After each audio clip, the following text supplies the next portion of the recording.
आणि झिरो अवरमध्ये पुढे जाण्याआधी आताची एक मोठी बातमी बघणार आहोत। उद्धव ठाकरेंकडून आज शिवसेना भवनामध्ये शाखा प्रमुखांना मार्गदर्शन करण्यात आलं। यावेळी जो आपल्या सोबत येईल त्याला 100% साथ द्या असं आवाहन उद्धव ठाकरेंनी केलेलं आहे। तर विरोधकांना आपल्याला निवडणुकीत गाडायचं आहे, भाजपने आपला पक्ष आणि चिन्ह चोरला असं म्हणत ठाकरेंनी भाजपवरती हल्लाबोल केलेला आहे।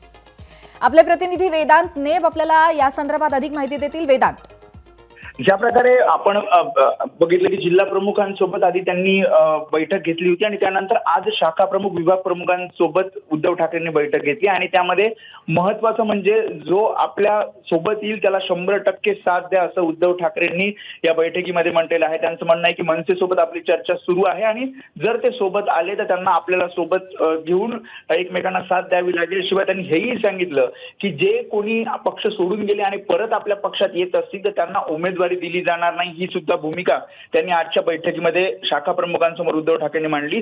शिवाय विरोधकांना आपल्याला या निवडणुकीत गाडायचं आहे आणि 100 दिवस बाकी आहे आणि त्यामुळे तयारीला लागा अशा प्रकारचं मार्गदर्शन करताना उद्धव ठाकरेंनी आपल्या शाखा प्रमुख विभाग प्रमुखांना सांगितलेलं आहे आणि त्या सूचनेनुसार आता विभाग प्रमुख शाखा प्रमुख कामाला लागतील।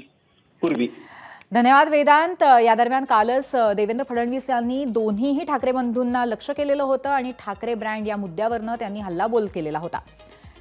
या दरम्यान आता उद्धव ठाकरेंनी आपल्या शाखा प्रमुखांना मार्गदर्शन केलेलं आहे आणि जे आपल्या सोबत येतील त्यांना 100% साथ द्या असंही म्हटलेलं आहे।